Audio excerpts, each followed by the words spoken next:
A very good morning, good afternoon, and good evening, wherever you are watching us.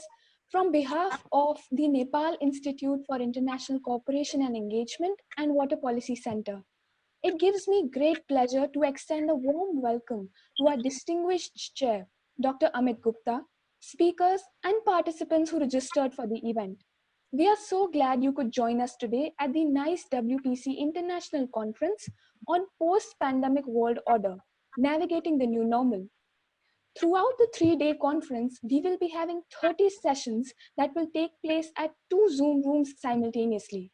We have around 150 experts and speakers joining us from 30 different countries who will be delivering their presentations and sharing their expertise with us. This is the 19th session of the conference. To chair and moderate this session, it is a real pleasure to have Dr. Amit Gupta here with us. Dr. Gupta is an associate professor in the USAF Air War College, Alabama. His writings have focused on arms production and weapons proliferation, South Asia and Australian security policies, diaspora politics, popular culture and politics, and more recently on the US-China rivalry and the impact of demography on US foreign policy. His articles have appeared in Orbis, Asian Survey, Security Dialogue, The Round Table, and Mediterranean Quarterly. He is also the author or editor of 7 books, the most recent of which are Air Power, The Next Generation and Maritime Heritage, and Challenges in the Indian Ocean and the Western Pacific. Without any further ado, let me request Dr. Amit to chair the session. Okay, thank you very much. We have 5 speakers today, so let's say everybody goes for 12 to 13 minutes, and that'll leave enough time for questions. And if there are less questions, well, we can just interact as a group. So let's start with Dr. Mehmet Özkan. I'm going to get up to the other screen so I can actually read this properly. Dr. Mehmet Özkan, who's a senior fellow at the Center for Global Policy in Washington. His paper is Global Politics is Again Local: State Capacity, Populism, and International Cooperation. So Mehmet, please go ahead, and you've got about 12 to 15 minutes. All right, thank you very much. Thank you for the organizers. I mean, it's here in the morning in New York, so early morning. We just wake up and let's see what I can share, from the early morning. So basically, my presentation consists of several things, just to talk several issues. First, if we want to understand what really happened with the pandemic here in the world politics, I think we should see one thing. History is accelerated. That's for sure, because especially in terms of technology, perhaps where we're supposed to be now in terms of use of technology in next 5 years, now we reached that level in 3-4 months. I mean, in everywhere, internet usage and everything has increased. But along with these lines, we have seen national and subnational efforts coming to the fore again. Once more. We at the same time we don't see international effort. So in a sense, it was a good mirror to show our fault lines, especially in national and subnational politics. So what pandemic showed us very clearly, especially if you look at the state response to the pandemic, regime type is not important. Of course, it's important, but rather than regime type, what we see state capacity. The state capacity has become much more important. In that sense, politics become again local. And we have seen, in many places, I have seen in the United States, for example, state capacity in terms of health is not that good. This country can be great in many sense, economically, politically, whatever, but state capacity is something else. And at the same time, some other countries, relatively, they are not very well, and their state capacity might be better than this place. So state capacity will be one issue we will continue. And along with state capacity, I think we should bring the issue of the state itself, especially in Latin America and Africa, because what is the role of state? What state should do, to which level state should involve. And that will be another question probably in coming years. We'll be discussing the concept of state, especially in third world countries, in non-Western countries. That brings us to another question, especially, this month, we'll discuss in United Nations, it will be a total new United Nations General Assembly, the elements of international cooperation. I think international cooperation from now on should switch more to the state capacity, establishing state capacity or increasing state capacity as well. Starting with Millennium Development Goals, I know there are broad lines and everything, but there should be more concrete on the increasing state capacity. And UN, for perhaps, after this pandemic, can play a role. Let's see what will happen with the new PGA and with this September's meeting. But in a sense, we should define, international cooperation rather than, rather than like lip service in a way. I think that would be one of the key issue we should really look at this. Also, in this time we have seen the issue of populism, which is another dimension. Although populism has always has always a social base, which is powerful. Whether in the United States or Brazil or somewhere else, many of the populist states, they fail in responding this pandemic. We have seen this in Brazil very well. In the United States, it's totally failed, I think. I mean, in some other countries as well. So what we see, so we have to organize, we have to link populism in a way with the state capacity, whether this lack of state capacity or lack of badman will sort of shape the future of populism. That will be another issue we will see in coming years, probably we'll discuss. Also, we have seen one thing, very clearly with this crisis waning the US leadership. Nobody was expecting the US will act in that way. The only leadership one can see in New York, which is, after we locked down 3 months. Now it is perhaps New York is one of the safest places perhaps on the earth, I can say. I mean, but the lack of US leadership and international cooperation, of course, will make difficult for us to increase state capacity especially in non-Western countries. But that might create a room for a different understanding of South-South cooperation. Because so far, what we talk in South-South cooperation for many years, we talked about it was just only discourse. So South did not know to other South. For example, if you are in South Africa, if you want to do something with Philippines, probably all your knowledge about Philippines will come through the UK or the US. So perhaps that can create a new possibilities that really South can really know the other South countries. And then, in terms of capacity, what they can do, what they cannot do. So perhaps that might open a new chapter in terms of South-South cooperation, which hopefully, just we can have a healthy discussion and increasing each other's state capacity. And as we continue to this crisis, especially in Latin America, which I follow very closely from here, I mean, lack of state capacity has become much more clearer, and politics is local again. That's very clear in especially in Latin America. Unfortunately, each country has different cases, from Colombia to Peru to other countries. But I don't see any discussion on the issue of state, on the concept of state. When I interact with the academics there in local, they agree on these points, but none of them is discussing it because the concept of state has been defined differently because of lack of middle class, and state has been captured by an elite.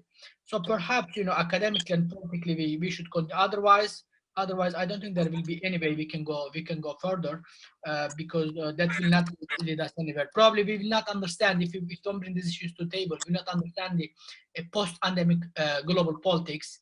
Although it's still not clear, we don't know how long it will continue, whether 6 months or another 1 year, or some says another 2 years. We don't know yet. But I think preliminary those are my thoughts that we have to return the local politics again, given the increasing possibility that lack of international cooperation is increasing. There is no international cooperation now. I mean, at all level. We will see when the vaccine came out. We will see how they will share. But then it forces us to act as local, to see local dynamics, and to create a new South-South dimensions, and perhaps regional and local dimensions. That will be the essence of I think new politics in near future. So I think these are the just general outline that I can say. I mean, we need new type of cooperation, especially all the international cooperation agencies from USA to UK or TICAD Turkey or JICA from Japan. Also, for those international cooperation organization development agencies, they should redesign their projects that they finance. In many countries, that's another issue for them, whether they will adapt for the post-COVID area or not, and we will see in coming years.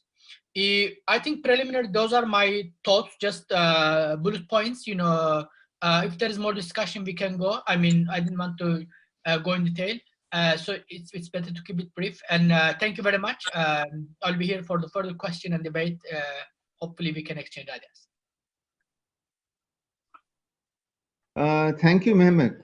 We'll go on to the next paper, which is Benjamin Mwari Makengo of the School of Politics and International Studies, Central China Normal University. He's going to talk about a post-COVID-19 world, politics and conservative progressive competition, Africa in a complex dilemma. Okay, go ahead, please, Benjamin. Yeah, thank you so much, and thank you so much for the kind introduction, and thank you so much, the organizer of this great event. Just like you say, like the idea, the big picture I'm gonna share with you is like to understand the conservative, progressive competition in the international arena, and to see how is a dilemma in Africa, a complex, of course, dilemma in Africa. And the first point I just want to point here is COVID-19 just came to accelerate some of the events in the international arena. And one of the most important events that COVID-19 just come to accelerate, of course, is that competition, conservative and progressive competition. And this competition, of course, is dominated by the United States and China. Is the competition of those who want to conserve their power and influence in the world, the conservative, and those who pushing for change in this current international arena, the progressive, of course, led by United States and China. That's the point of this competition. But actually, we need to look at the post-COVID world. And my point is clear. My point is that the post-COVID-19 world politics is going to be a more suspicion, more uncertainty, more competition, and more clear divided world. Already COVID-19 increased the competition between United States and China. And the post-COVID-19, of course, because of this increasing this competition, it's going to be more uncertain and suspicion between those two blocks. And of course, it will be a clear, divided world. And we will know really actually what United States want and what also China want.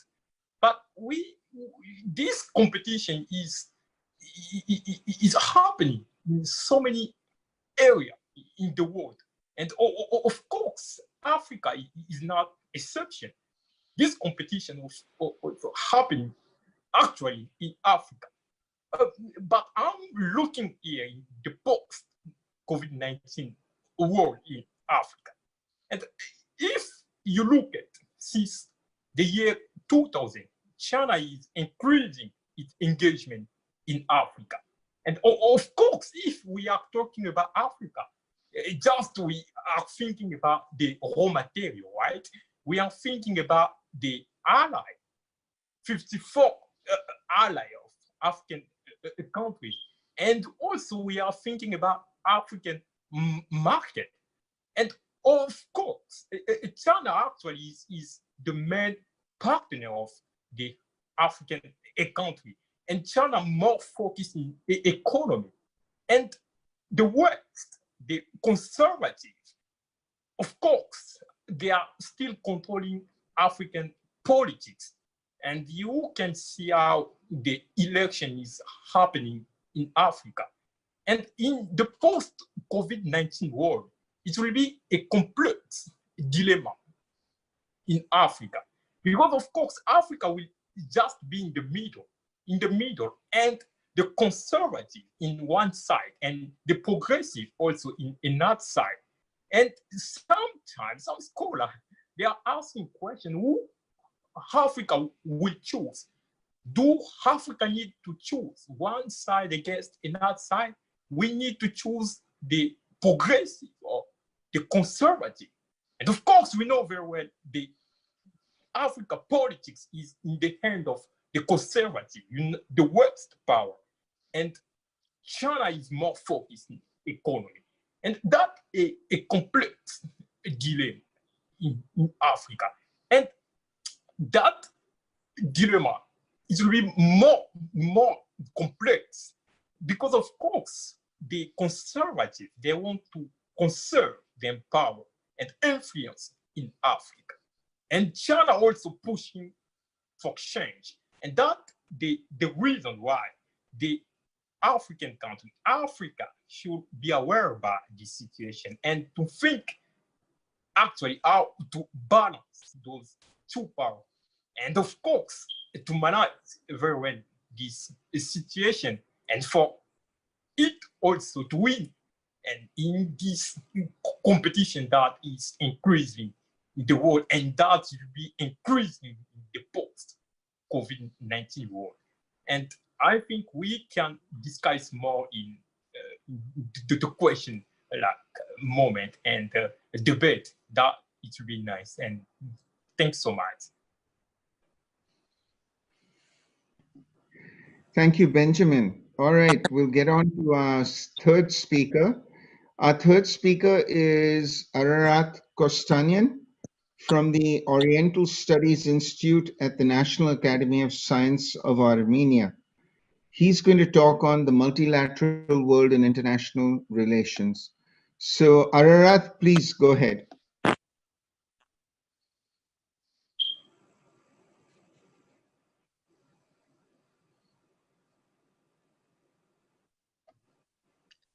Hello.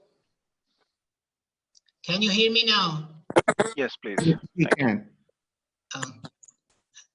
Hello, dear colleagues. Thank you for the invitation. Previous to coming to the post-pandemic issue, I would like to precisely talk about the evolution of multicultural and multilateral world that had been shaped in all last decade very quickly. I believe that the multilateral world started to be seen and started to get active after the financial crisis that happened in the United States and affected the whole world and the whole region in itself, the Western world and the Eurasia, Europe and Asia, of course. But in that period, China started to feel motivated in advancing its economy. And we have seen in this last 10 years or 5 years precisely that China became not only economic power, but already advanced its military and already started to show to the world its civilization base as well. In terms of Confucianism and in terms of social with Chinese characteristics.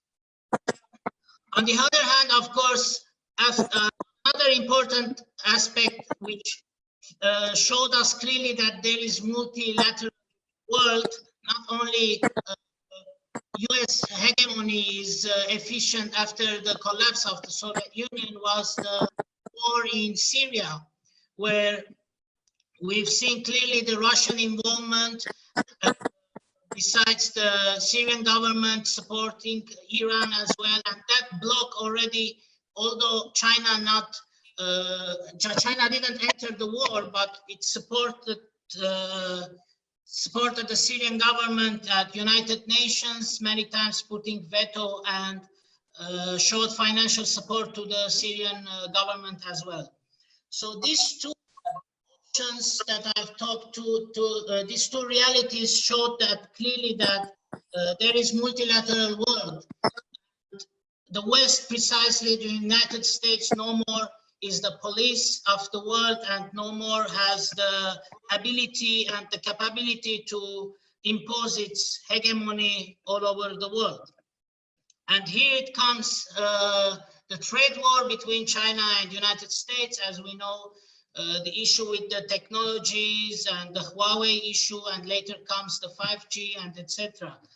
So the Hong Kong issue as well, the protests which were supported diplomatically and by media through the United States and its allies. And we have seen they couldn't put pressure on China's advancement. So here it comes, the coronavirus, and we saw clearly that China, although started this issue in Wuhan in China, but very quickly Chinese and other, of course, Asian countries such as South Korea and Taiwan and the rest, they were very reluctant, and they showed their discipline and how to solve this problem very quickly. Although the problem is not gone forever, we are still having this issue globally. But in comparison between the multilateral world in international relations, precisely this bloc, I call it China, Russia, in Middle East, Iran, they've been able to show that there is no anymore the American imposed idea that the US is the most civilized and US is more advanced country in the world. And we have seen Russia and China, who've been from the first countries who started to send aid to other countries. Even if we remember the incident in Italy when it started to be devastating, and EU was not able to help Italy, and first aid by planes came from Russia.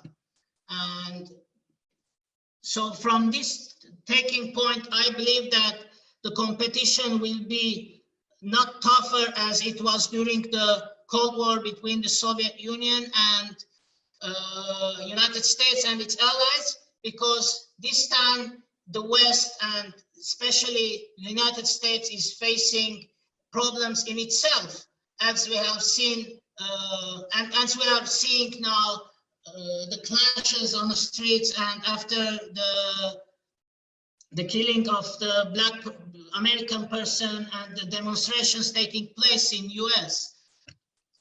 Moreover, before the coronavirus issue, we have seen for more than 7 months demonstrations in France, which is that we know as Yellow Velvet demonstrations. So this time the West, I think, will not be capable to compete with China, Russia, Iran, and in Islamic world also with Syria and other countries as well, which is supporting this line and which is fed up with the American imposed wars and imposed rules. I believe the West needs to look at itself.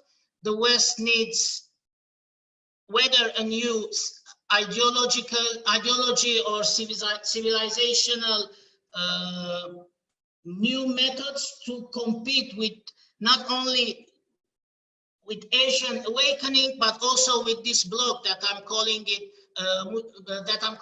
a multilateral world. I believe that West, if precisely the US, if they want to be winner in this Cold War, I mean, they they have to go to their basics and they have to revise their values, because today in US, I see that they don't have any value, rather the economic advancement which they had, and they don't have it anymore like used to be. So I believe that when Russia has the ideology of Eurasianism as an the basis Orthodox Christianity, one factor. China has the Confucianism as a religion. In Islamic world, Iran is having the Shia revolutionary ideology. Turkey is having the notion of bringing back the values of Ottoman Empire and etc. So if you compare all this, and if you see the developing world, developing countries, how they are going back to their ideologies, you can see very clearly that the West is all alone in this field. And I believe if they can revive the Catholicism, or if can join Catholicism with modernity, I believe that the West can still be in competition. Otherwise, we will not only see the decline of the West, but we will see the isolation of United States from the world arena.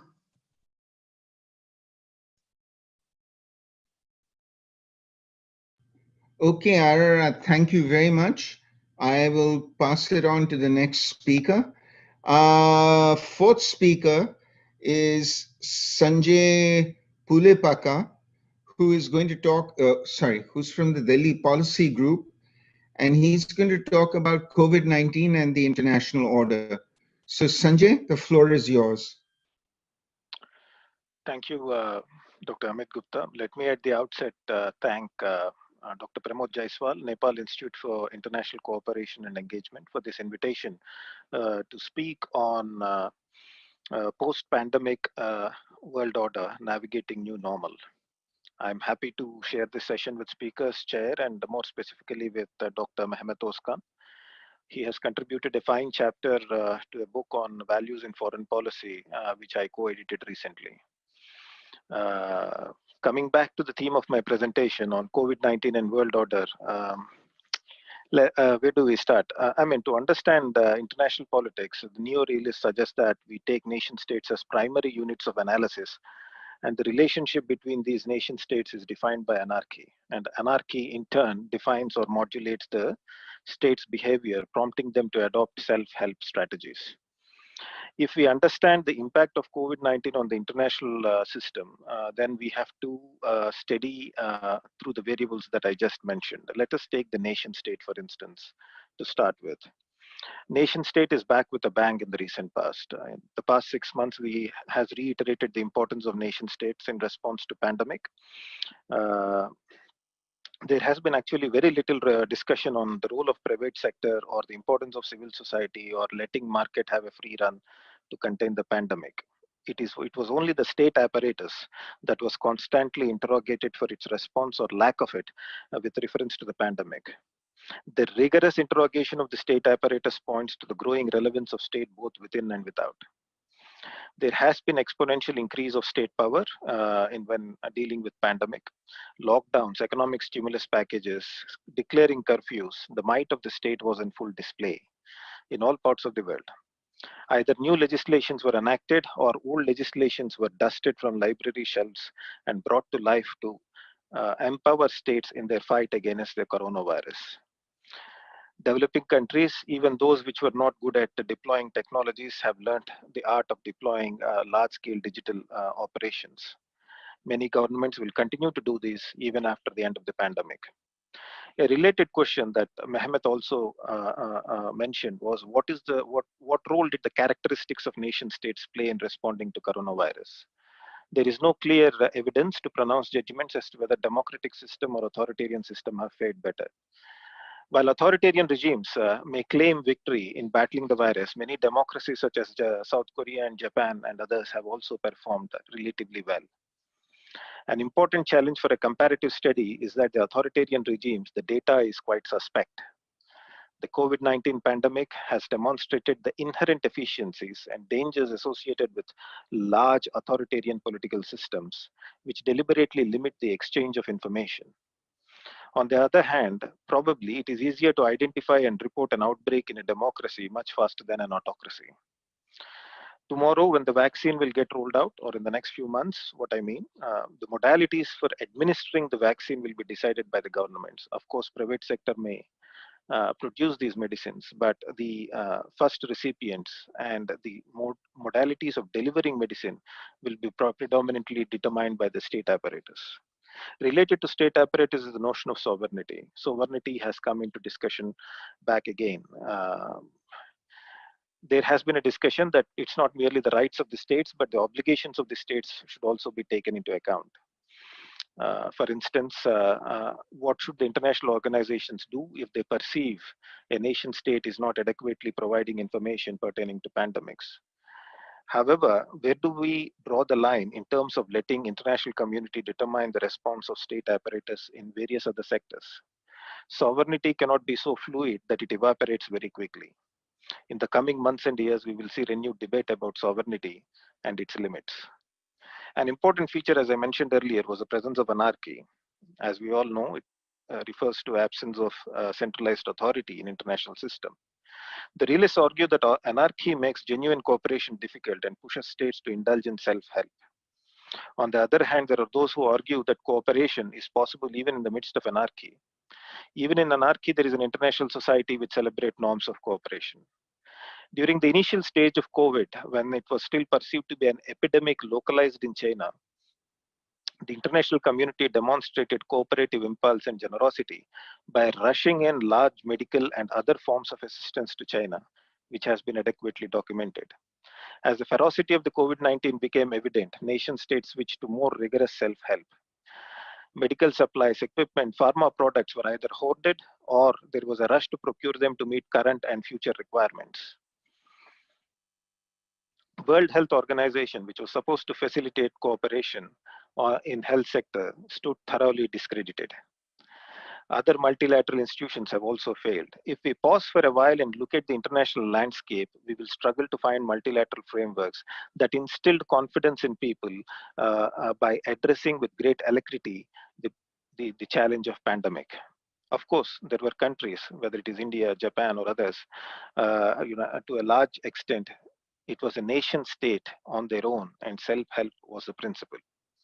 All this indicates that the pre-COVID world order has been strengthened after the pandemic. What do I mean by that statement? The relevance of nation state has not only been reiterated, but it has grown. The international system is defined by anarchy, but the pandemic has not resulted in strengthening of international organization or multilateral institutions. On the other hand, the limitations of these multilateral frameworks have been demonstrated visibly. It has become evident that world order is witnessing more of self-help when a critical crisis like a pandemic emerges. However, if we examine the impact of the pandemic on power shifts and modes of engagement, then we will see many new developments. The most common question that is being asked today is whether the United States is in a state of permanent decline. That is a question that I've heard from my childhood. Probably that question was raised 4 decades ago. The decline of, in my opinion, it is still too early to indulge in such predictions. As Ruchir Sharma notes, the United States is battle-tested survivor of 12 recessions, a Great Depression over the last century, and its share of nominal GDP stands at 25%, same as it was in 1980. In the economic realm, China might find it difficult to sustain its earlier growth rates. If companies do move out, to ensure resilience of supply chains, then the future investments will find greener pastures in Philippines, Vietnam, Indonesia, or even Bangladesh, and possibly India. However, if China's economic crisis does worsen, India's immediate neighborhood countries such as Nepal, Sri Lanka, Pakistan, which have been receiving investments, may witness a decline in investments. Globally, unless there is a radical advancement from the US, whether it is to somehow reignite the TPP process or create a series of FTAs with various countries, China will remain a dominant player in the region, at least for the next 10 years. The security dynamic in Asia has been impacted by the standoff between India and China. The immediate neighborhood around China has started acquiring, which was already the case, but the scale of intensity of defense acquisitions has increased. The power differentials between China and some of its neighbors, such as Japan or Vietnam, will start witnessing shifts sometime soon, which may constrain space for Chinese military actions. The international system will see the rise of other nations, and therefore there will be demands for greater multipolarity in the international system. There is considerable demands for international system will generate friction because the existing decision makers have relatively less pressing security threats to reform the institutions. In contrast, the claimants for the seat at that high table have immediate tangible benefit from being part of the global institutions and their decision-making process. To conclude, as I pointed out, the elements of the world order, whether it is nation states, anarchical nature of the international system, or self-help, will continue to retain their importance after the pandemic. However, changes in terms of balance of power and the demand for reforming international institutions will gain in all probability. In all probability, Asia is going to be much more multipolar space. Thank you. Thank you, Sanjay. All right, we'll go on to our last speaker. That is Jyotsna Mehra, who is at St. Anthony's College at Oxford. And she's going to talk about the Indo-Pacific in the post-COVID-19 international order. So, Jyotsna, the floor is yours. Thank you, Chair. So I'm a graduate from St. Anthony's, but now I'm in Delhi. I work at the Ministry of External Affairs. But just at the outset, these are obviously my own personal views and not that of the ministry. I would like to thank our hosts for inviting me to speak on the topic and congratulate them for organizing what is indeed a very timely discussion. So the conference talks about imagining a post-pandemic world order, but from here in India, it seems like the pandemic is still very much here. But certain trends are emerging which are making it quite evident, especially on what I'm going to talk about, the Indo-Pacific, that we are going towards a very definite direction. At this point, I think it'll be useful to take that step back and see where we were at the start of this year, 2020, when Qasem Soleimani was killed, and the chatter in policy circles was that this could lead to the decline of the Indo-Pacific strategy because the US will again get involved in a volatile West Asia. But 8 months hence, and we see that the Indo-Pacific is still very much there, and everyone is talking about it. And it's only gathering more momentum, and there's more willingness and not less to do something about what is seen as the China question in Asia. So while there may be uncertainties about the near future, so in the strategic space, there's certainty about growing convergence between India, the US, Australia, Japan, and some of the Southeast Asian states, France, about the Indo-Pacific. And that's not to say that there wasn't convergence before.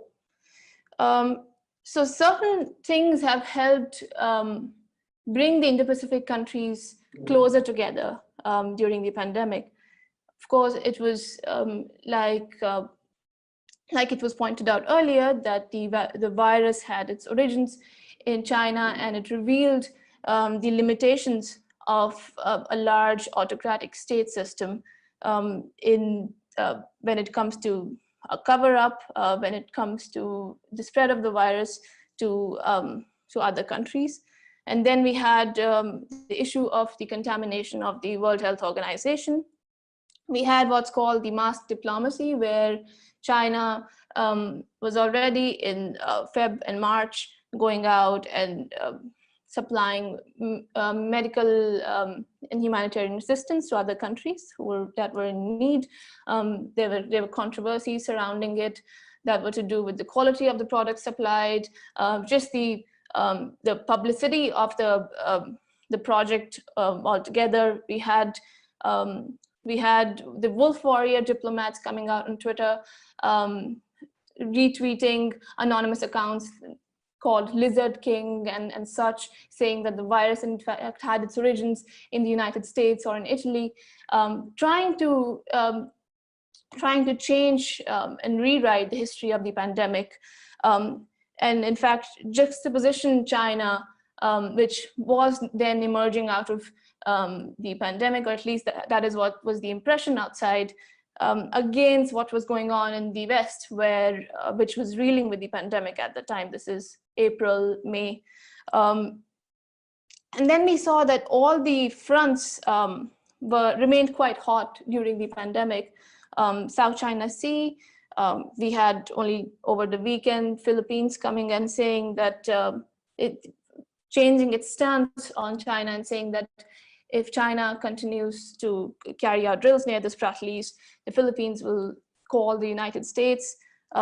We had Vietnam also experienced some disturbances near the Spratlys.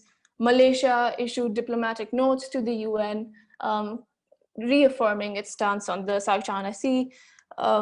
Taiwan, of course, gained a lot of traction during the pandemic. Just today, the senior Czech delegation was in Taipei, and I think 2 weeks ago, Taiwan opened its representative office in Somaliland. At track 2 level, there's far greater interaction happening between Taiwanese sides and sides here in India or in the United States. US, in fact, conducted its very first high-level meeting, first high-level visit to Taiwan after decades. There's a lot of talk about a Taiwan-US FTA going on in policy circles in the US. There was of course there were disturbances in Japan, near Japan as well, in the East China Sea. Over 100 overflights near the Senkaku Islands. And in India, of course, as was already discussed, we had the standoff at the line of actual control. There were several Chinese apps that were banned, and a consolidation of public sentiment in India very firmly against China. This is something that we've also seen in Australia. Reasons for that are, of course, beyond the pandemic. The mini trade war between Australia and between China over beef and barley, when Australia said that they would support an inquiry into the origins of the virus, it was threatened with tariffs on its exports to China. Then there was foreign interference keeps coming up in Australia. Recently, a politician from the New South Wales Assembly was arrested over charges of espionage, assumably for China. When it comes to the US, there were sanctions on Chinese officials for activities in South China Sea, for Xinjiang, for Hong Kong. We had the consulate in Houston being closed and vice versa in Chengdu. There were cases of spies being arrested. These were visiting academics and military officials. So there was a lot going on, which in fact helped consolidate these countries' positions on the Indo-Pacific even further. We've been seeing at an individual level, for example, in India, where India has been carrying out its own mask diplomacy in its neighborhood. In the Indian Ocean region, we had Indian medical teams visit island states in the Indian Ocean region. Medical supplies were sent to Comoros and other islands in the Indian Ocean region, and of course in South Asia. And then The Quad is set to meet again at a high level soon. There's a talk, at least in the Indian media, about Quad Plus convening, often over health cooperation. At bilateral and trilateral level, increased engagement, not just on COVID, but you see joint statements often carrying talk about cooperation in the Indo-Pacific, health cooperation. So it would not be fair to, it would be fair to say that through the pandemic and whatever has happened during these 8 months, China has helped the Indo-Pacific countries come closer together. So yeah, I think I would leave it at that for now.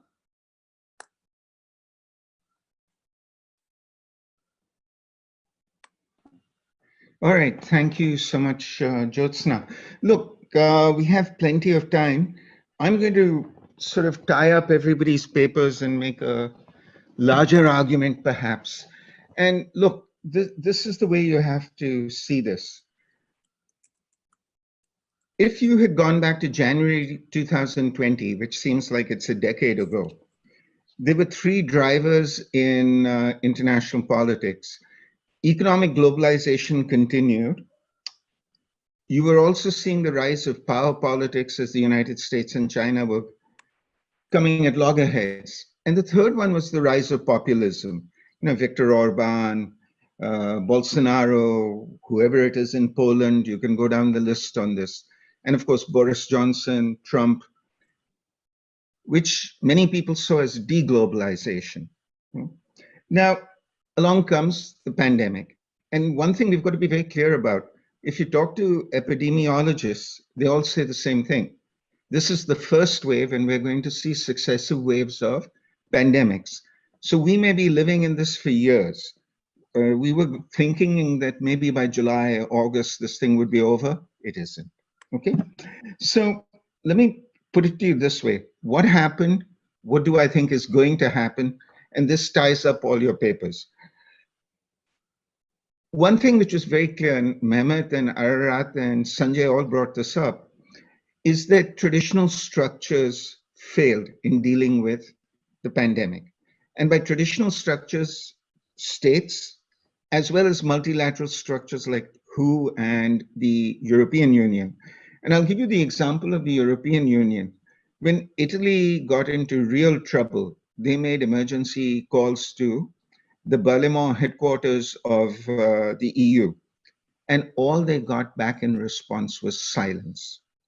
Instead, what the Italians saw was their neighbors started shutting off the trains that were coming from Italy into their country. So all this talk about European integration went out of the window. Okay?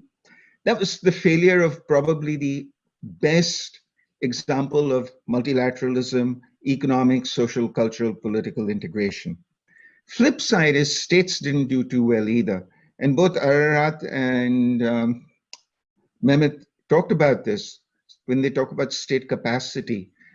You know, and Benjamin also, if I may add, if you look at Zimbabwe, at the start of the pandemic, it had 5 ventilators.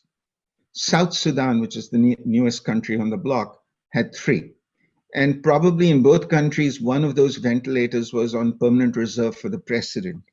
So you can't do much for a pandemic because all your priorities have been skewed. And I'll get back to skewed priorities in a second. On the other hand, who did well? And it's surprising. It's actually interesting that the countries that did well tended to be small, or they tended to be run by women. And you look at who did well. Taiwan under Tsai Ing-wen has done very well. New Zealand under Jacinda Ardern has done very well. Finland under Sanna Marin has done very well. And of course, Germany under Angela Merkel, though the Germans would say it's not so much Merkel, it's that they had great state capacity, to get back to Mehmet's point. And I should point out one thing.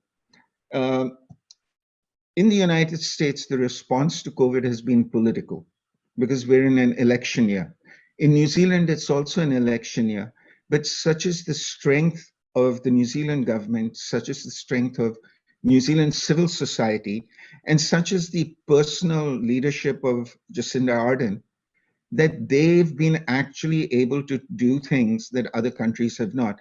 And I'll say this about all these women leaders. Firstly, they didn't put their egos online. They went and asked for scientific advice. Secondly, they all took hard choices. And this is why in these countries, the pandemic has been better controlled than in, let's say, a charismatic leadership like Brazil or Boris Johnson, who I think is a buffoon. I mean, let's be very clear about that one. This was the guy who thought COVID was a joke. This was the guy who didn't want to fund the national health system in Britain. And then he ended up in the ICU, and he's a born again.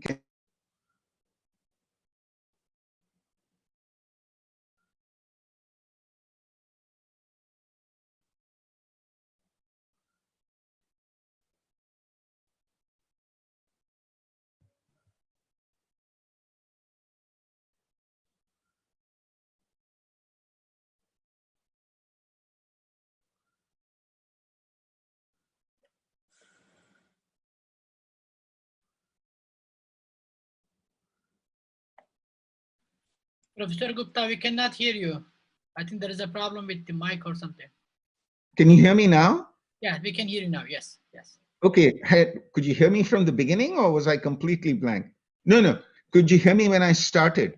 Yeah, Yes. we heard some part of it, but that's fine. Just continue. That's fine. That's We fine. lost you when you said Boris I'll Johnson is a continue. buffoon. Yeah, Boris Johnson's a buffoon. Keep that one in mind. Let's and I will add one more thing there. I mean, I'm deeply. It's the tragedy of history, perhaps, that had the pandemic happened in November 2019, Jeremy Corbyn would have been running Britain and Bernie Sanders would have been the presidential candidate in the United States, because they were both talking about a comprehensive healthcare system. Okay, now to get back to the point though, you have the COVAX initiative, 172 countries funding 9 vaccines. And those 172 countries got together because what they said was, we want an equitable distribution of the vaccine. And keep this in mind. It's not the Chinese, it's not the Americans, it's not the Russians, as some of you have said. It's everybody else. We are seeing true multilateral order in terms of COVID prevention. And the last thing I want to say on the present is, there have been unsung heroes in this. And the best example of this is Cuba. When the Italians and the Spanish, who had a major crisis, could not get assistance, it was the Cubans who sent medical brigades. And they have a long history of doing this to places like Venezuela and so on. So keep that in mind. So where is the future? And I'll finish that very quickly in about 5 minutes. Number one, this idea that somehow we're going every man for himself, deglobalize, so on, I don't buy that. Long time ago, an old friend of mine, Benjamin Barber, wrote an article called Jihad versus McCord, which I'm sure most of you have read, in which he made the argument that a scientific imperative will bring the world together, or one of the reasons. And if you look at it in COVID, there has been large-scale international cooperation on vaccines. So AstraZeneca is working with Oxford Laboratories and the Serum Institute in Pune. And Oxford Laboratory says, oh, we've already decided to give the patent to the Serum Institute in Pune. There's nothing altruistic about that. The Indians actually have the capacity to make vaccines because they're the largest manufacturers of vaccines in the world. It would be efficient, okay? So this is the first thing you've got to keep in mind, that what you're going to see is greater cooperation as opposed to lesser cooperation.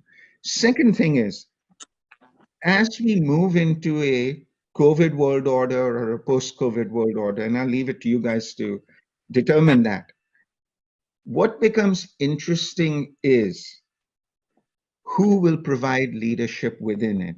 And my argument is the person who can come up, or the state that can come up with an alternative vision for world order, is the one that is going to triumph, or the one that is going to succeed. And that alternative vision for world order has to rest on 2 things. One, an understanding of demography.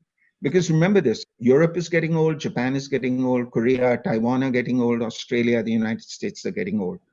Old people require medical care.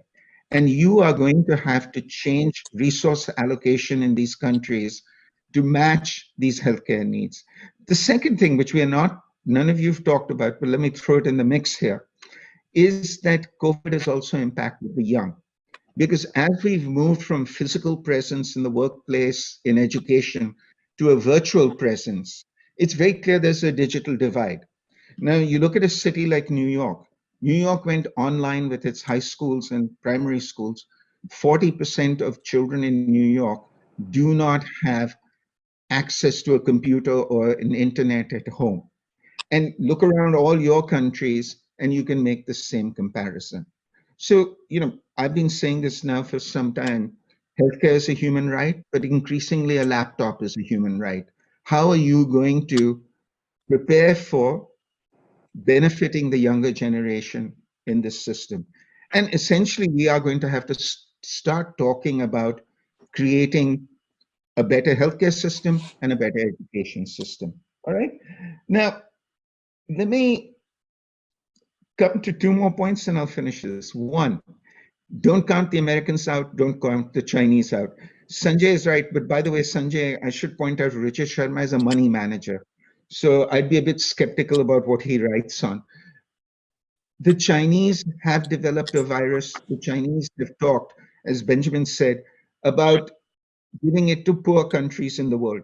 And I'm not one of those people who gets into name calling and calling it China virus, Wuhan virus, so on. I think the mistake the Chinese made, which should have been brought out here, was their lack of transparency.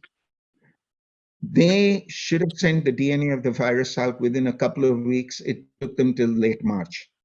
And that's why the international efforts to combat the virus were delayed. Okay? But how the Chinese deal with it once they have a working vaccine will be very interesting. Because there's a large number of countries in the world who may or may not be able to afford the vaccine or have access to the vaccine. And lastly, let me end by saying one thing. I spent the first 20 years of my career working on great power politics, militarization, all this stuff. I find that stuff very boring now. But what I think is interesting is around the world, we are seeing at the grassroots level, among the 214 countries that are members of FIFA, the Federation of International Football Associations, we are seeing responses for the creation of a different world order, a world order that has social justice, a world order that has economic justice, a world order that has healthcare justice, a world order that has educational justice. And I'll just give you some idea of this. Some of the people that I've mentioned today, just understand how they're going to shape the world and how long they're going to live. Jacinda Ardern is 39. New Zealanders live to be in their mid-80s, so she'll be alive till 2065. Sanna Marin is 34. Finns live to be 85, 87. She'll be alive till 2070. Malala, who talks about global education for women, is 21, 22. She's an Afghan. She'll probably live to be 80. She'll be alive for another 60 years, which is 2080.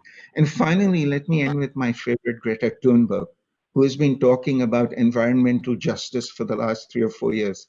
She's a 16-year-old girl. Swedes live to be 85. She'll be alive till 2090, which is 70 years from now. What I want all of you to do is do the mental math and see how many of you will be alive in 2090, given your current age. I certainly will not. The world that is coming is not the world of the Cold War, state strength, anarchy, all this international relations theory stuff. The world that is coming is going to be determined by the needs of people. And, to go back to those of you who talked of state capacity, good states will be the ones who can address this and who can pump their money into it. Keep this in mind, guys. All around the world, we haven't had a debate on national budgets post-COVID. That's coming. And in those national budgets, we'll be talking about healthcare. All right, thank you. I've sort of covered all your papers. Let's get to the questions. Suvranshu Pan, has asked a question, how India's position will be affected in South Asian Forum after the COVID-19 pandemic. I think that one's probably Sanjay and Jyotsna. Would you like to take a crack at that?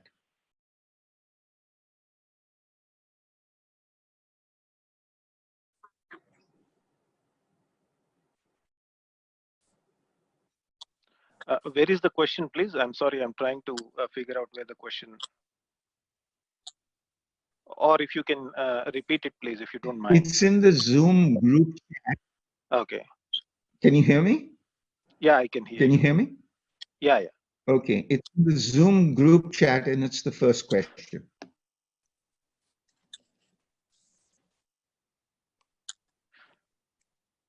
And it's from Suvranshu. Yeah, a couple of dynamics that have come into play in terms of COVID-19 and South Asia. One, the Indian Prime Minister organized, if you know, the digital forum for discussing the COVID-19 response. That's institutional, largely institutional approach. And then in terms of medical supplies and other things, the amount of medical supplies that India pumped into countries such as Maldives is phenomenal. And recently we have been in discussions with Bangladesh as well on sharing the possibilities of vaccine and what are the modalities through which we will share those. So that is the other dimension that we are talking about. We did have some challenges in terms of Sanjay,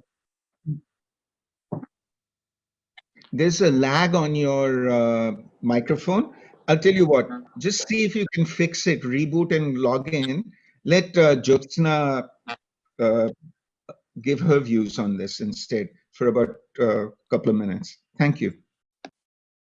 So, in addition to the conference that was organized for the SAARC countries, I think that was our first COVID diplomacy initiative, and we pledged US dollars $10 million for the COVID-19 emergency fund for SAARC countries. There was also an information exchange platform which was developed just for the member states of the SAARC. Apart from that, we've also seen just during the pandemic and beyond sort of providing medical assistance to neighborhood countries that I already mentioned, we recently had the oil spill just off Mauritius. So India sent some technical equipment on board an IAF aircraft to supplement some ongoing oil spill containment efforts. So I think that those kinds of responsibilities India is still very much cognizant of. Of course, being in the position that it will continue to face problems in its neighborhood when it comes to great power dynamics. Those are there to stay. We saw the foreign secretary going to Bangladesh following, that was his first visit after during the pandemic. So India will face competition from other powers in its neighborhood, but that is not to say that India will not respond to that, which we've seen India do already during the pandemic. Thank you. Sanjay, are you back on? Can you hear me? Yeah, now we can hear you fine. I think the connection's better. Go ahead. Yeah. Yeah, I mean, just to reiterate Jyotsna Mehra's points that she mentioned. One, institutionally, we are working again on SAARC basis in terms of strengthening, and SAARC COVID fund has been constituted. Two, there has been fairly large aid that has been provided to smaller countries, whether it is ventilators or supplying medical equipment. In case of Maldives, we are airlifting passengers and treating them in India. With Bangladesh, we are talking about what to do with vaccine. As you pointed out, just as the way China is going to be judged on the basis of how the vaccine is going to be distributed. Similarly, if the Serum Institute vaccine gets approved, South Asia will look to India as to how it is going to respond in terms of distributing the vaccine. So those are the broad dynamics. Of course, on the political segment, there have been problems with, for instance, Nepal on the release of new maps and other things. But on the developmental side, the things have been progressing pretty smoothly. Of course, with Pakistan as a member of South Asia or cooperation, things stand where they are in terms of hostility. Okay, thank you. The second question says, how do you look at India and America's handling of COVID-19. Why don't we give some of the other panelists a chance to talk about the American side, and then the two of you can come back and talk about India if you like. So Mehmet and Ararat and Benjamin, would you like to address this? And I'll let any one of you go first. Let me start. I mean, if you will, just on the how America responded to COVID. I think, as you mentioned, it has been extremely politicized because of the year of elections. I think Trump initially started bad, but then recovered a little bit and then lost the control totally.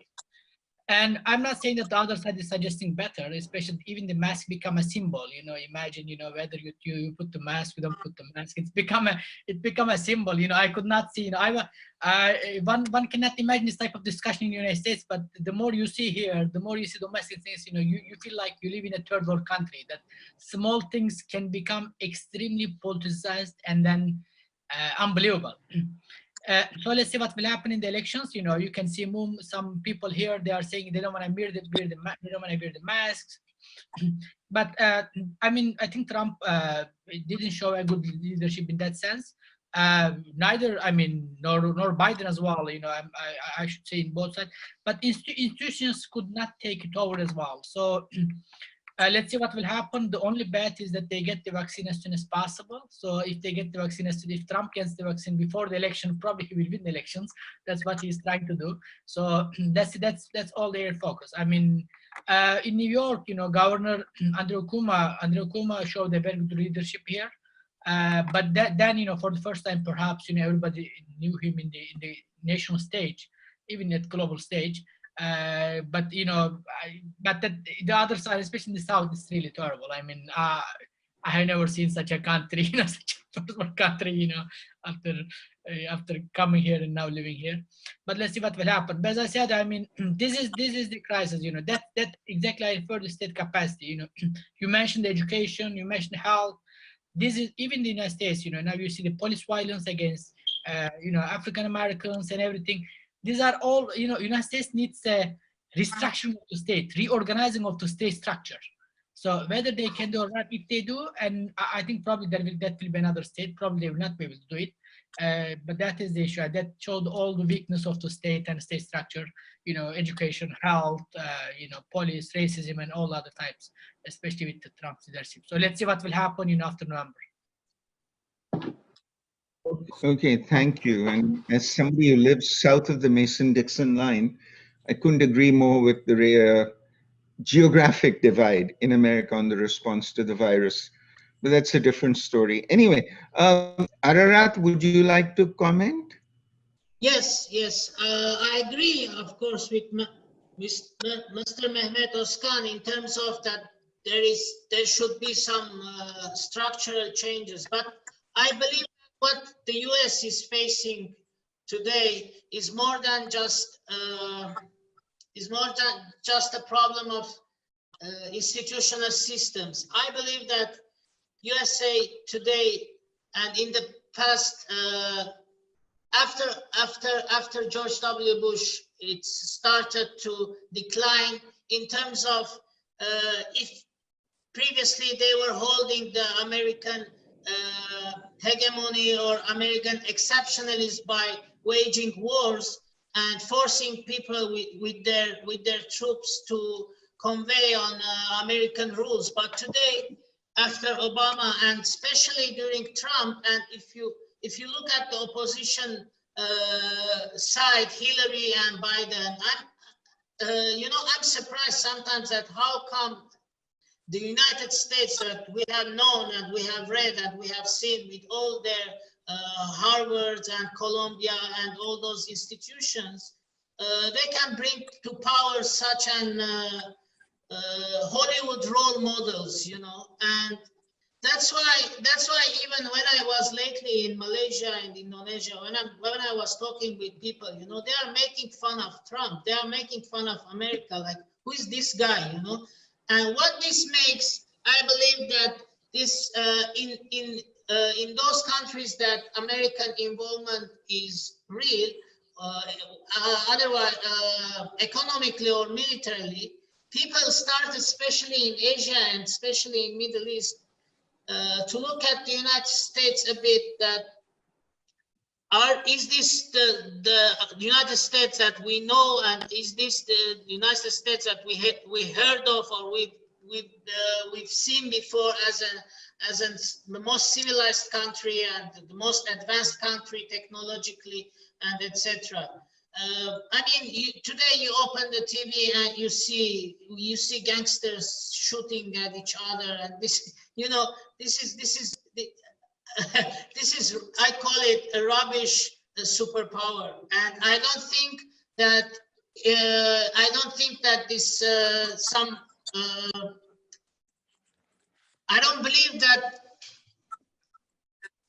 some renovations in the system will bring the United States to its position that it has been in all these decades after the Cold War.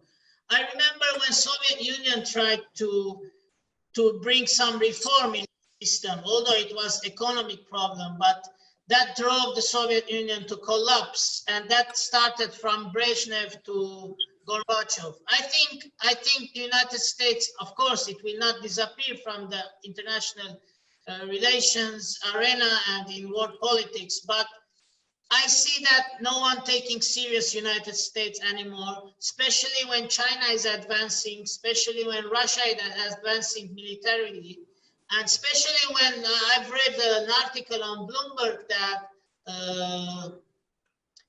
that scientific and technological institutions already are more powerful than the ones in United States. So if China is capable of surpassing American scientific and AI technologies, so I don't think the United States has something to show or to prove in this coming 20 or 30 decades. Thank you. Okay, I'll just say one thing very quickly. The United States still has economic capacity, the United States still has educational capacity, and it still has technological capacity. Of the top 500 universities in the world, 134 are American, 66 are Chinese, okay? And 15 years ago, only 9 were Chinese. And there's a lot of talk coming out of India, but there's only one Indian university which makes the top 500, and that's the Indian Institute of Science. No Nehru University, no IIT. So, you know, you need to, I think the issue in America is not so much capability or advancement. The issue in America is inequality. Okay, but so I think I would tailor it that way. Benjamin, would you like to comment?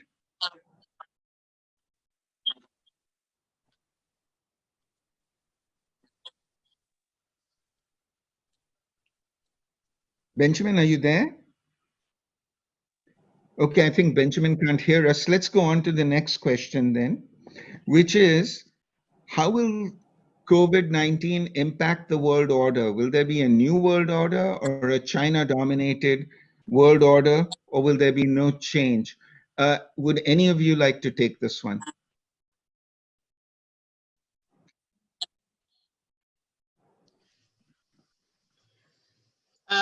Can I get the question again, please? Okay. The question is, yeah. I have some question, right? I need to you're back. hear some idea of I have a question. Go ahead.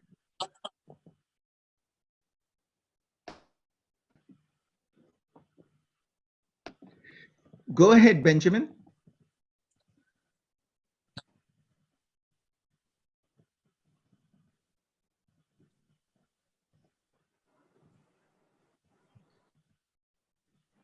Yeah.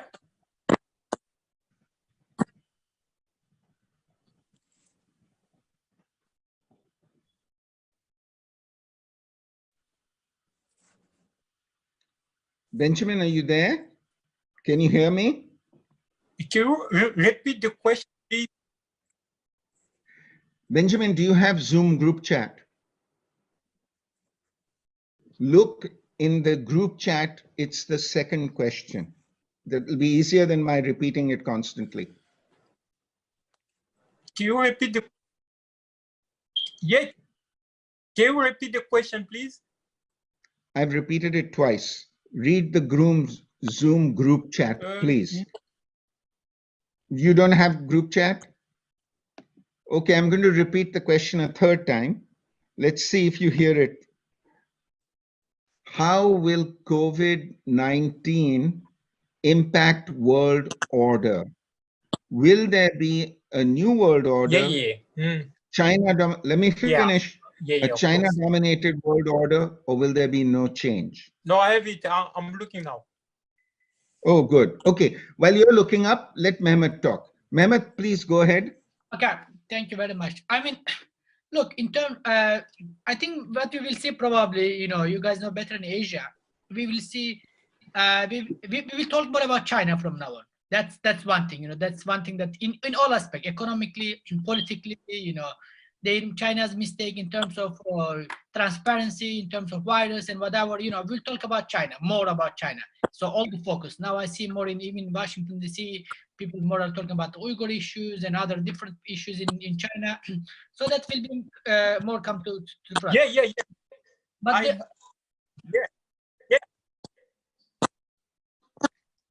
But the other issue here, the issue here, as we will talk about China, I think there will be a decentralized perspective on China, because China has already divided everybody in terms of through its bilateral relations, economically or otherwise, in Africa, in Latin America, in the Middle East.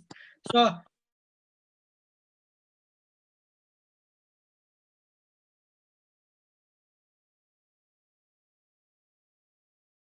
or alternatively. So we'll talk about, so in that sense, I think that we will see more a niche type of cooperation. I think we will have a turbulence time in a way, because everybody's afraid of each other. Even your best ally could be tomorrow can be your enemy, on one issue. So it's like extremely dynamic situation. So I think we will say different word at least in coming 10 years, and then we will see what happens. Because the problem for this, there is no value-based approach. You don't see, before we used to talk about Western values that could be internationalized or whatever, but now you don't see that. It's already lost. The more pragmatist than anyone else. In all sense.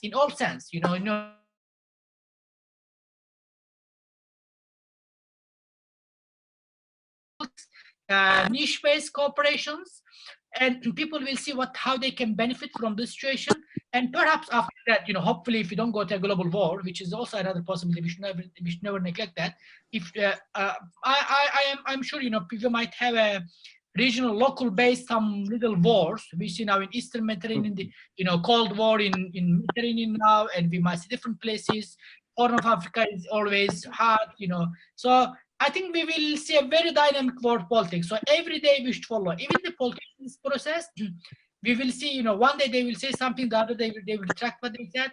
So I think it's for academic, for us, we should be very careful what we say as well, because next day, what we say can be totally invalid. So it's like extremely dynamic environment. So it will be interesting. So let's see what happens. Thank you, Mehmet. Couldn't agree more. Benjamin, would you like to comment now? Benjamin? There you are. Please go ahead.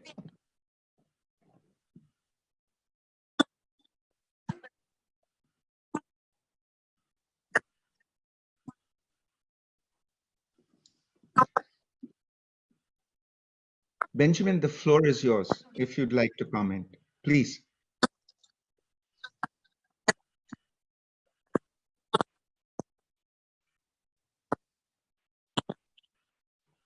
Yeah.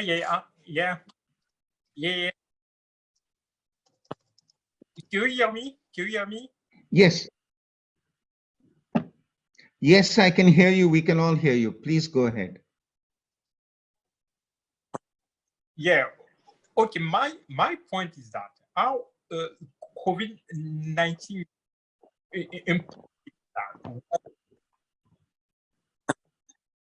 Yeah, yeah. And just I'm saying that you see COVID-19 is impacted world politics. This is true.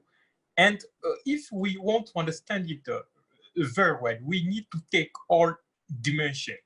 And if we focus by economic dimension, we need to go back to the past, looking for the crisis in 2008. You know, the economical financial crisis that hit the world in 2008, and that also impact already the world order in that time. And actually, also the economy and the finance is also collapsing with this COVID-19. Just if you look at that, China, United States, the West power in China, GDP growth, you can see how it's impacting. And if you compare it with the financial economical crisis of 2008, and then you can see actually how COVID is impacting world order. And if we want to say that China is going to dominate the world, I think this is not really like the very possible scenario. We need to think also in other scenario. But my point is that the world is going to be more complex than the before COVID-19. And of course, United States will still be there, like the dominant power. But of course, with this COVID-19, if you look at the GDP growth of United States and also with other Western power, is the GDP growth is it more than of China.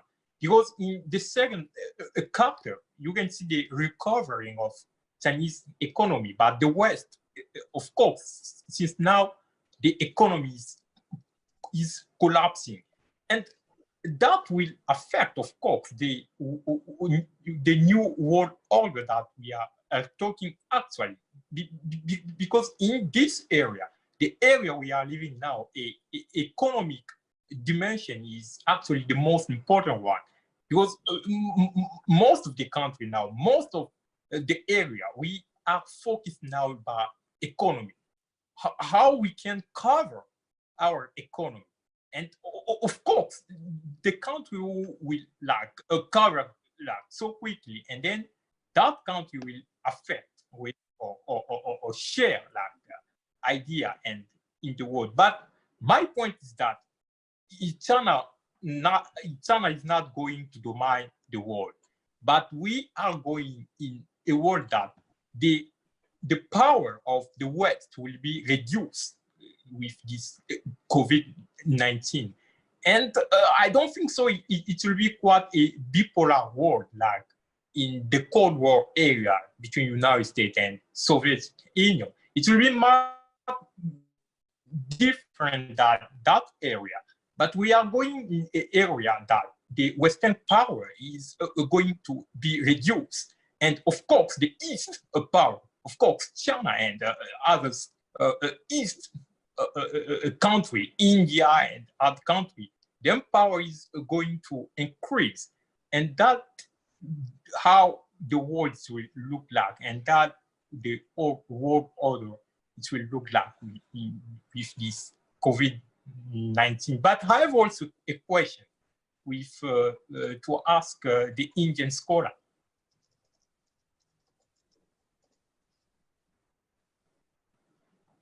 My question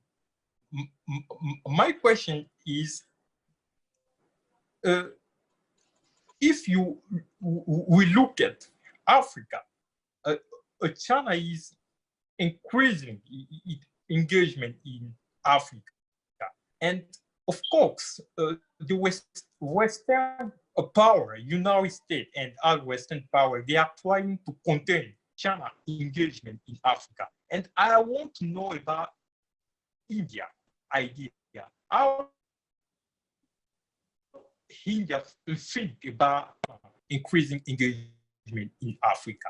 India will go with the Western power to contain China in Africa, or India will try or to work with China and to cooperate with the African country.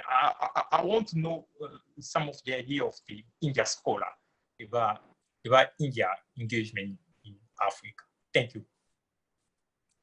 Thank you, Benjamin.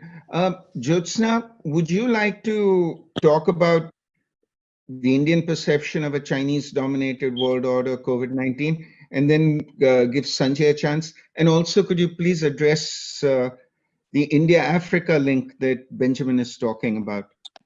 Sure. I'll start with Benjamin's question on Africa. So India and Japan together have what is called the Asia-Africa Growth Corridor, where they promote quality infrastructure in Africa. And apart from that, we've seen a greater Indian diplomatic presence in Africa over the last 5 to 6 years. Consulates and high commissions, embassies. We have greater defense engagements with Africa, particularly with East African countries. Africa is a continent which is very important to India, also because of presence of Indian diaspora there. So wherever there's Indian diaspora, which is pretty much everywhere in the world, Indian interests naturally are rooted there. When it comes to, I think it is too soon to write an obituary for the US-led rules-based order in favor of an emerging Chinese power-based order. Like I pointed out in my own presentation, that countries have been resisting attempts to say Chinese assertiveness and aggression. Chinese assertiveness, I would also argue, is quite natural. It's realism 101. China found a strategic opportunity in the crisis and tried to get hold of it. Also, when it comes to middle powers like India, we have also been emphasizing that multilateral organizations need reforms.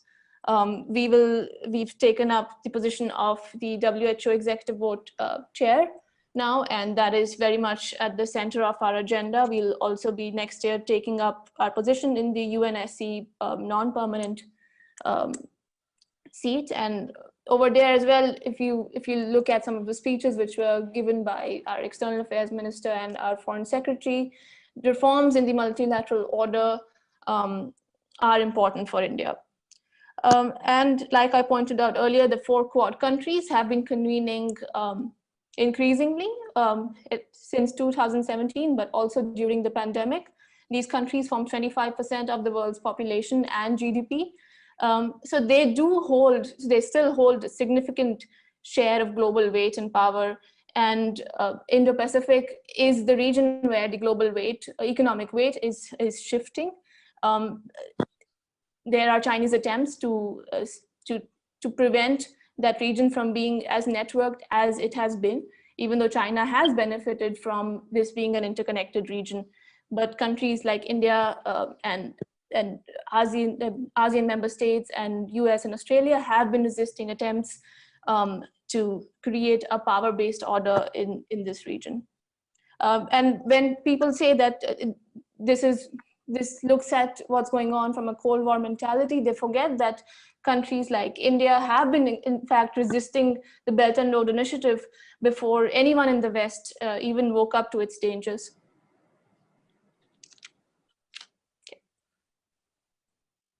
All right. Hey, thank you, Jyotsna. Sanjay? Yeah, thank you. First on Africa, I mean, I'm going to repeat what Josna just said in terms of our engagement. It is scaling up.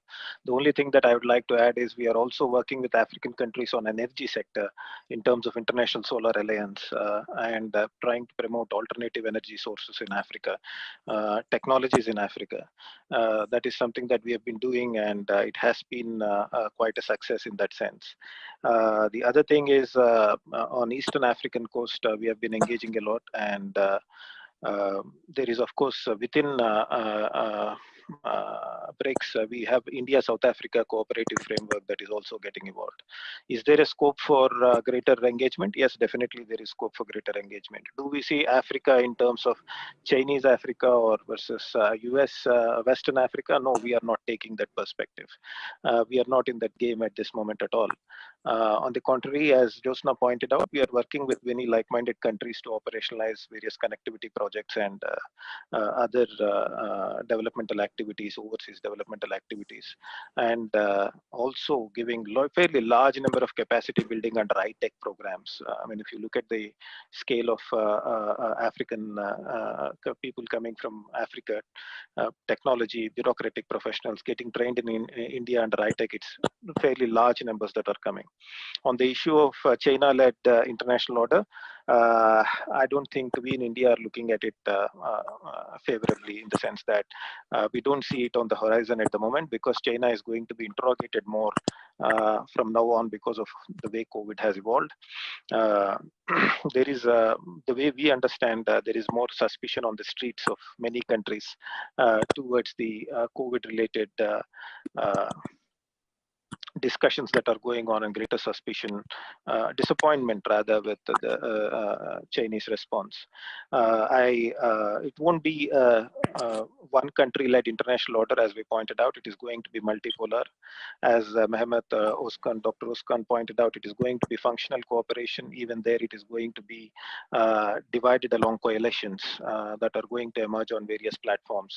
That is going to be the way forward for India and others, whether it is Quad, Quad Plus, or whether it is trilaterals that are emerging. The fact that India, Russia, Japan trilateral has been proposed by Foreign Secretary in the recent past is another dynamic that is going to play out in terms of defining the international order. I'll stop there, and if there are any other things that you want me to take on, like Indian state response to COVID, but I think I leave that to the chair. Okay, thank you, Sanjay. Just quick question. Did you ask a question about China's bubble economy? Or is that one of the participants? It's a question that is, yeah, that's a question that was addressed to me. Okay, all right then. We'll get back to that, because Ararat wants to say something about this. Ararat, please go ahead. Yes. I don't believe that China will be the only superpower, leading power in international relations. Actually, I don't believe that there is any one superpower is able to rule the world. Of course, the new world order that Kissinger orchestrated, it finished already, and we are on the verge of creating new world order, which will not be dominated by the United States. But I want to mention something, that if we realize, if I'm not mistaken, yesterday the foreign minister of China started a visit to EU countries, and he met with Macron.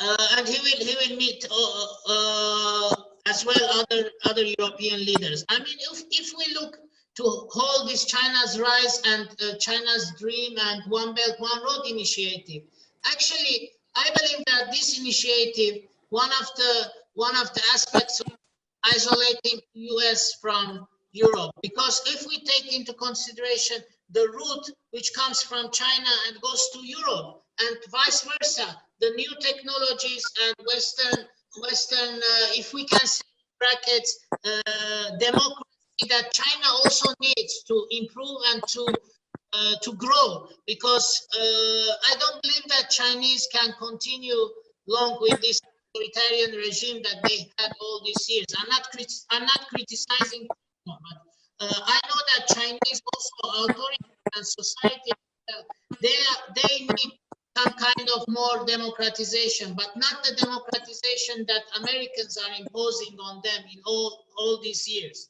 But what I want to say about US declining issue, that's one of our colleagues have mentioned that he has listened to that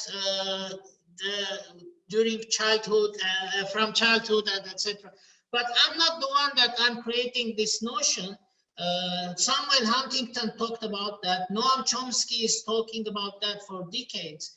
Cornel West is talking about it today, and others, of course. There are many people who are talking that American decline will be a reality. Of course, I'm not a politician. We are academics now. I'm not trying to blackmail or talk against American policies and etc. But if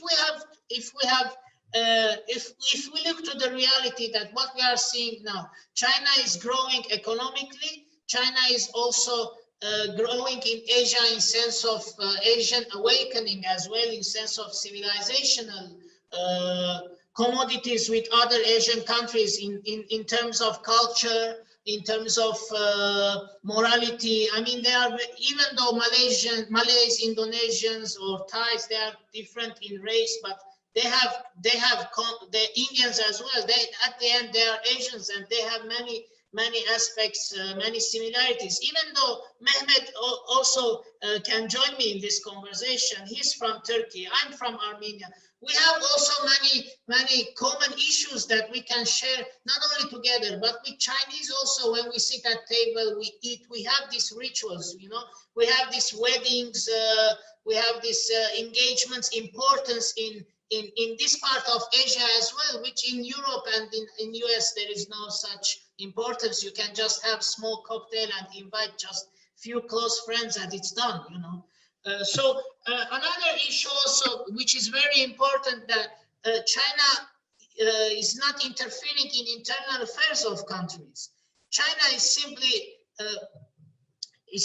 putting the rules of economic new rules that, how can I say easily? I'm selling the product in very reliable cost, and you can get the quality that other advanced Western countries can provide.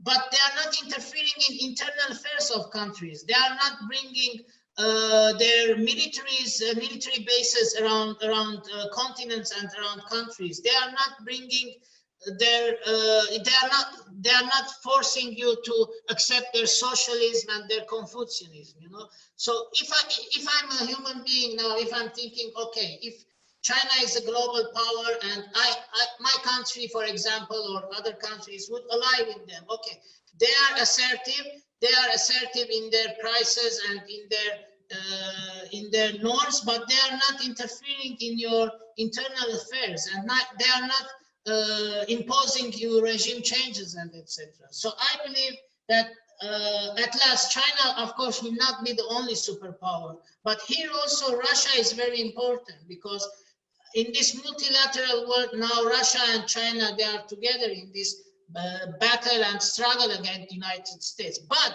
in future, I don't know if history will repeat itself again, because we remember that China sided away from Soviet Union, and they opened they normalized relations with US, and they started the open market strategy. Now it's early to say. I don't see any signs, but in the future we don't know if Asia awakening will be very strong, if India will join China in this all Asia awakening issue. I don't think Europeans and even Russians will be happy of Asian awakening, because we know in all these years, Asian and Western competition has created the world that we are living. So if Russia changes the balance in future and comes closer to the Western world, I think the decline of China will start, but that is too early to say from now. Thank you. Thank you. I think everybody's had a chance to comment on this. Let's move to the last question, which was asked to Sanjay. But again, Anybody else wants to add to this, please go ahead. And you can read it. It says, Sanjay, sir, since 1990, we have also heard about China's bubble economy. What are the indicators that China's economy will have impact in post-COVID-19? I think what they're basically saying is, how will the Chinese economy look in a post-COVID-19 situation? And then it says, is it possible that, or how is it possible that the US, Brazil, India, Russia have highest number of COVID-19 cases? Sanjay, please go ahead, and then whoever else wants to chime in, go ahead. Thank you. First, I don't believe, I mean, it is true. For 4 decades, we heard about the alleged decline of United States. And for 2 decades, we've been hearing about the coming collapse of China. I mean, it's not going to happen. I don't believe that the Chinese economy is going to have a massive collapse in the next, in the near future. It is experiencing growth slowdown, which is very different from having a collapse. There are couple of major problems that China has and economy has, but in my opinion, I'll flag 2 for the moment. One is industrial overcapacities. It has fairly huge industrial overcapacities, and it is trying to export the industrial overcapacities. It is precisely at that moment that you are having trade frictions. So China will have to make some tough calls on how to resolve these twin issues of industrial overcapacities and trade frictions that are coming into play. And that is going to define the growth trajectory of China in the coming months and years. The growth slowdown will have an impact on the regional economies, including Southeast Asia, which also means even though India may not be directly linked with same intensity with Chinese economy as some of the Southeast Asians have been linked to, but nonetheless, we will also experience certain tremors of growing slowdown in China if it picks up momentum. We are also dependent on China in terms of advanced pharma ingredients and the two-wheeler components that we import from China. So Chinese growth slowdown will also have an impact on India. In terms of why do some countries are having, I mean, for instance, it was asked, US, Brazil, India, Russia have highest number of cases, COVID cases. It could be possible that we are testing more. It could be possible that the reporting is much more open and transparent.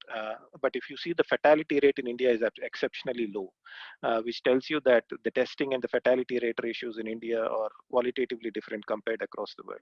So you should not merely see when we want to judge how the COVID is being spreading across, you should also look at the fatality rates. That's where you will see a lot of difference, especially in case of India, it's very, very low compared to global average. I'll leave it there. Thank you. Would somebody else like to add to this?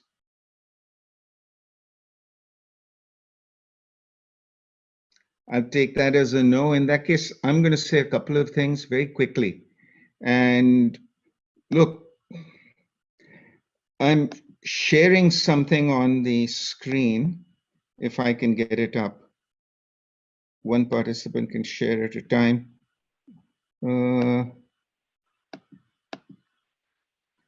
Okay, application window.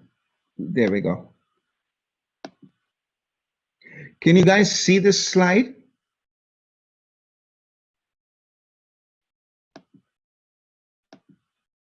Can you see the slide I just put up? Yes, yes. Yes, okay. Look, if you look at that, those numbers are from August of 2019, and they are, I mean, I have another set of slides from March, but I can't find them on this computer. They're on my other computer. Look, there's 2 things which are important there. One, everybody is talking about the decline of America. Look at how much money is invested in American treasury bills. And the United States is paying about 0.25% interest or even less than that on those treasury bills. You don't put trillions of dollars into an economy which you think is failing. That's point number 1. Point number 2, and this is, you know, there is a guy called Venugopal. in the IFS who told me I didn't know what I was talking about because the Chinese don't have the money. And if you look at that data, that's from the US Treasury Department, so I'm not making it up. As you can see, the Chinese have $1 trillion in US Treasury bills. Hong Kong has another 200 billion. So you put that together, the Chinese are still the largest holders of American public debt. China is not going away. China is very powerful. And I do want to point out one more thing there. India has 162 billion. Belgium is higher up with 217 billion. Cayman Islands with 236 and Luxembourg with 244 billion. Luxembourg is 500,000 people. That makes it basically 5% of the national capital region of Delhi in terms of population. Belgium is 10 million people, it's half the population. When you look at the global financial system, you have to look at who the players are. And you have to see the centrality of the Chinese role in this today.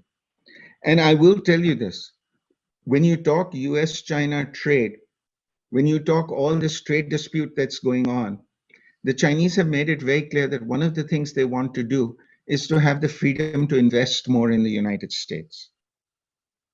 And if you look at where they're investing, they are not doing what I call the low-hanging fruit investment, which is New York and California. They are going everywhere. They are going everywhere. They're also, in terms of soft power, they've set up Confucius Institutes throughout the United States. In the state of Alabama, we have 3 Confucius Institutes. And whenever I go to New Delhi, I tell this to people, I say, if you ever wanted to put your money down, you would put your money down to set up a Gandhi Center in Harvard or in Berkeley. The Chinese have set up 150 across the country. Do not underestimate the Chinese. Sanjay, you're right. For the last 25 years, people have been saying the Chinese economy will fail. At some stage, you have to give up this notion. And the third thing is, the future of the world is going to be based on 5G. And the Chinese shot themselves in the foot on this one when they did Galwan. Because till Galwan, they had a possibility of getting into the Indian 5G network. Now they don't. And as I keep telling the Chinese, this is the mistake you made. 1.4 billion Chinese, 1.3 billion Indians, that's 2.7 billion people on a Huawei 5G. You won the 5G war. Now you've got to scramble for people. And the Chinese are ecstatic that they've got Italy for 5G, they may get Germany. Germany plus Italy combined is 150 million people, which is less than the population of Uttar Pradesh. You know? This is what you have to look at. You can be aggressive in your diplomacy, but then you pay for it in economic investments and so on. But we are going to see a multipolar world. We are going to see a China. You know, I would put it at that. All right. Does anybody else want to say anything in this? No. Does anybody have a question for anybody else on the panel? No. All right. Great. Thank you very much. I thought it was a great panel. Thank you for bringing your insights. Take care. And I shall see you somewhere at some conference in the future. Goodbye. Thank you. Gupta, Yes, Ararat. I have one question to you. Okay. The whole time you were talking about the countries' relation together, countries, superpowers, but this during this coronavirus issue, we are facing some organizations, NGOs, and individuals that they are being more active, or in some cases more beneficial rather than countries. For example, people are a lot talking about open society, George Soros society, Bill Gates vaccine projects, and so on. My question to you and to my colleagues also: how real is these players in international relations and in this international world policy? I mean, we know that countries and political parties, countries, foreign ministries engage in such activities. But now we are seeing individuals, they are playing, they are entering in this game, and they have big capacity and they have big finance. So how you see this issue really in the future of world policy?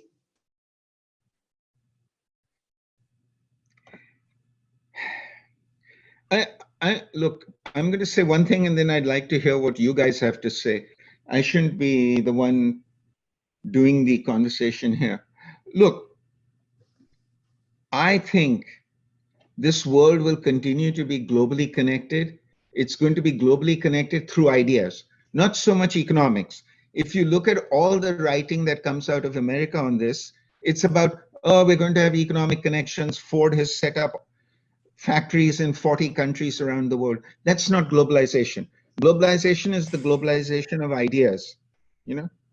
Yes. And all of you've talked about the globalization of ideas, market economies, norm-based international orders, so on. But there is a new globalization coming. And again, my favorite teenager in the world is Greta Thunberg, who went on Facebook and said, I'm concerned about the environment. I want school children to walk out of class to protest bad environmental policies by every country in the world. 4 million children walked out of school, Ararat. Yes.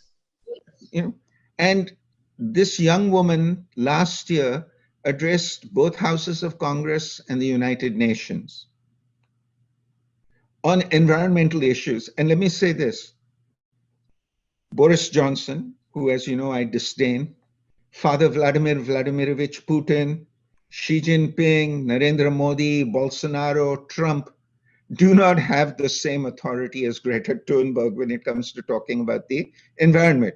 And Trump fights with a 16-year-old child. Now, Yeah. what I'm trying to say here is, in this globalized world of ideas, great power status doesn't matter. CEPI was set up with the Norwegians. Norway is a population of, 4.5 million people. Think how small that country is, but a country of big ideas. And what I see in a COVID world, a post-COVID world, is it may be a country like Armenia which comes out with the next big idea. So do not discount the small countries. Do not obsess over power politics. And one more thing, the more money you spend on defense, the more you're condemning your people to backwardness and to poor healthcare. I mean, to the Indian participants, now you've put 30,000 troops on the border with the Chinese and the economy is in recession. Wait and see what happens in 2021 when the lack of revenues begin to show. I really think there is a sea change coming. And remember this, the debate isn't taking place right now. Just as when you had World War I, World War II, there was no political debate. Think of this as World War III. And in this World War III, there is no political debate about where do we allocate state resources. But one thing I guarantee you, Arat, is in Armenia today, more and more intellectuals, bureaucrats, government politicians are saying, how do we deal with this in the long term? How do we care about our people? Because in this globalized world, we all know the name of Jacinda Ardern. Yes. We all know the name of Tsai Ing-wen in Taiwan. And I'll say one more thing. Throw out all this stuff that democracies deal with this stuff well. One of the most effective countries in dealing with COVID has been Vietnam, which actually went through a fairly long phase when they didn't have COVID cases. So I would say we all have to learn from each other. And serious people in countries are going to form these epistemic communities, these scientific communities, and come together and talk about global good. And, you are in Europe. Ask yourself how many European countries are going to be buying guns and tanks and fighter jets in the next 10 years. My own feeling is very few. Because the median age of Italians is 50, the median age of Germans is 47, and I can go down the list on this. And the German population is declining, the Italian population is declining. The median age of Greeks is 51. You know, they're a very old country.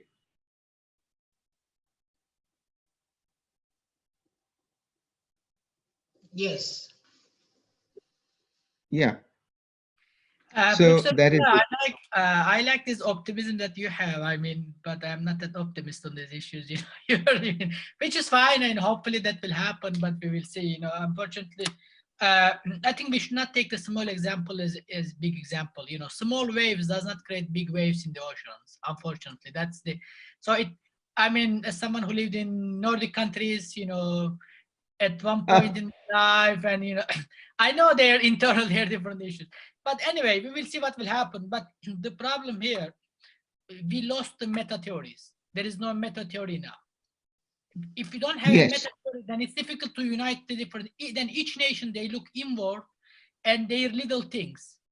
And in each country also, I'm not talking about globally, also in many domestic countries, you know, many countries internally, there is no meta theory. Each country is now redefining their role in global politics, regional politics. You know India much better than I mean myself. You know, I spent some time in India as well. I mean, I've seen the vibrant discussions from all segments of society. So this is like in each country that we are experiencing. We are defining. Then we need some meta theories. I think we need some time to get that point, and hopefully we can see it. I also we should not understand deconstruction is not a construction. You know what, the girl from Norway, and they are deconstructing something. They are just showing the weakness of the system, which is fine, which is a contribution I really appreciate.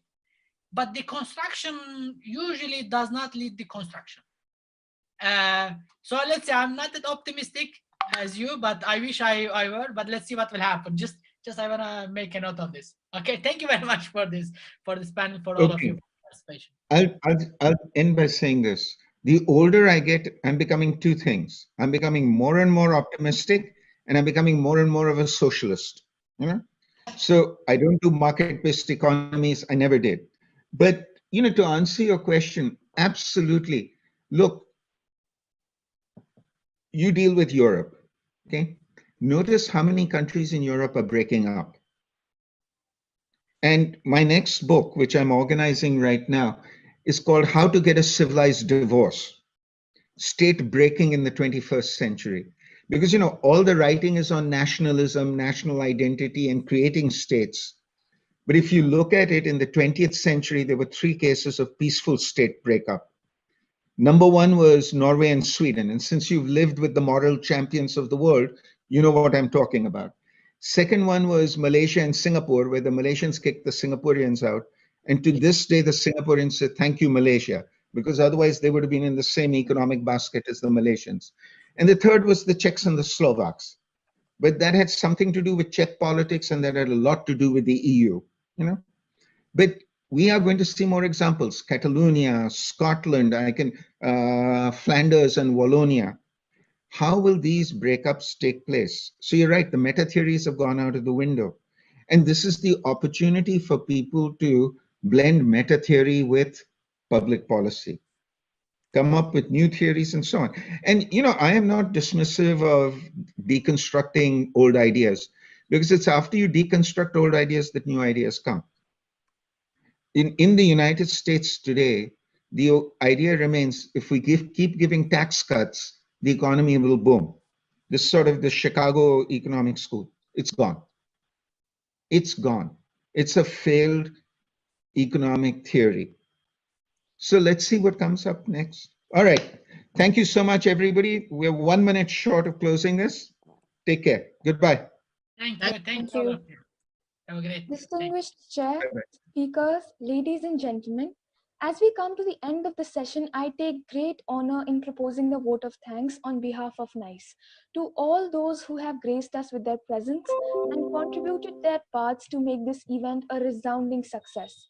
We would like to express our profuse gratitude and sincere thanks to Dr. Amit Gupta for agreeing to chair and moderate the session today. Our sincere thanks also goes to all the speakers for being a part of the event and delivering such a comprehensive and convincing presentation.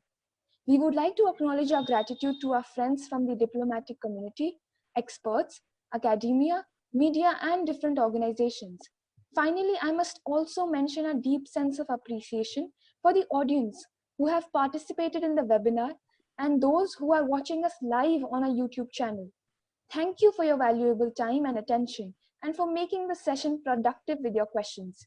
We are truly honored to have had all of you with us this evening and hope to stay connected with you in the future as well. It's really been a pleasure. Also, do join us for our next session. Thank you so much.